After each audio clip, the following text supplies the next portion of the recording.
আসসালামু আলাইকুম। কেমন আছেন সবাই? নিশ্চয়ই ভালো আছেন। আজকে সকাল সকাল রান্না করতে চলে আসলাম। তো আমি আগে থেকে পেঁয়াজ কেটে ভাজতে দিয়ে দিলাম। ভেজে এখন আমি এটাকে এঁচোড় রান্না করব। এঁচোড় দিয়ে ভুড়ি রান্না করব। আপনারা এঁচোড় দিয়ে ভুড়ি খেয়েছেন নাকি জানি না। তো আমার কাছে তো খুব ভালো লাগে। তো আমি পেঁয়াজ রসুনটা ভালো করে ভেজে এখন পেঁয়াজ বাটা দিয়ে দিলাম। পেঁয়াজ রসুন বাটা, আদা বাটা সবকিছু দিয়ে আবার একটু ভালোভাবে নেড়ে চেড়ে নিলাম।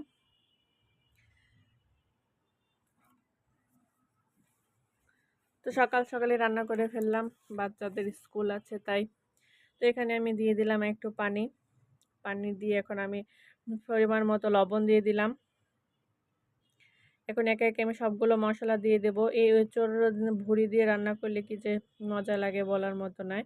তো আগে মা চাচিরা রান্না করে খাওয়াতো, এখন তো আর মানি, তো এখন নিজেই নিজে রান্না করে খেতে হয়। তো দিয়ে দিলাম আমি হলুদের গুঁড়া, মরিচের গুঁড়া সামান্য পরিমাণে দিয়ে দিলাম। যে যেমন ঝাল খায় তেমন দিয়ে নেবেন। আমি একটু পরিমাণে ঝাল কম দিয়েছি, বাচ্চারা খাবে তাই। তো দিয়ে আমি ভালোভাবে কষিয়ে নিচ্ছি। কষিয়ে এখন দিয়ে দিব আমি দারচিনি, কয়েকটা দারচিনি দিয়ে দিয়েছি, কয়েকটা এলাচ দিয়ে দিব।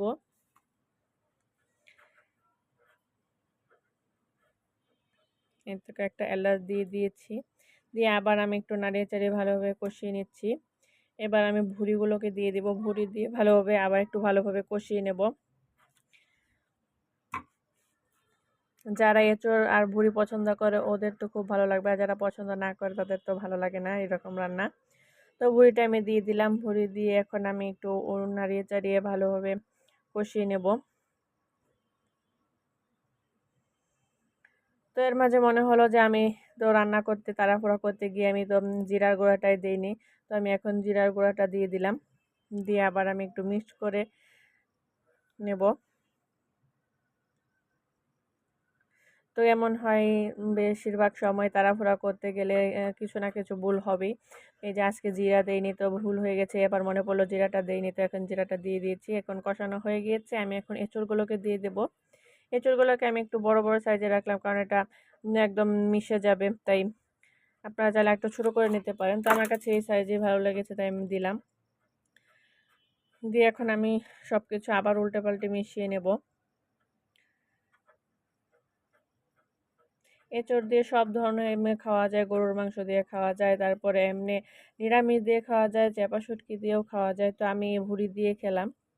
তো এদিকে আমি আবার ভাত বসিয়ে রেখেছিলাম, ওইদিকে ভাত হয়ে গেছে, আমি ভাতটাকে উল্টে পাল্টে দিচ্ছি। ওইখানে আবার আমি তরকারি রান্না করে ফেলেছি আগে থেকেই। মুরগির মাংস আলু দিয়ে ঝোল করেছি। আবার গ্যাসের চুলায় বসিয়ে দিয়েছি ডাল, সব কিছু একবারে নিয়ে বসে গেছি। তো এখানে আবার ডালটা দেখতে দেখতে এখানে কষানো হয়ে গিয়েছে, আমি একটু উল্টে পাল্টে দিচ্ছি। উল্টে পাল্টে এখন আমি পরিমাণ মতো পানি দিয়ে দেবো এতে সেদ্ধ হওয়ার জন্য।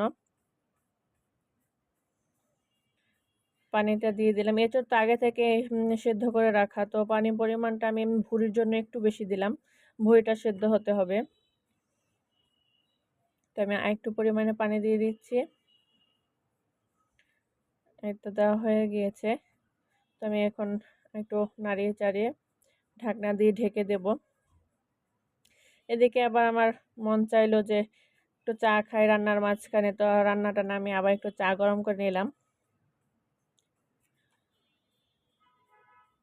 চা গরম করে নিয়ে এখন আবার রান্নাটা বসিয়ে দিয়েছি।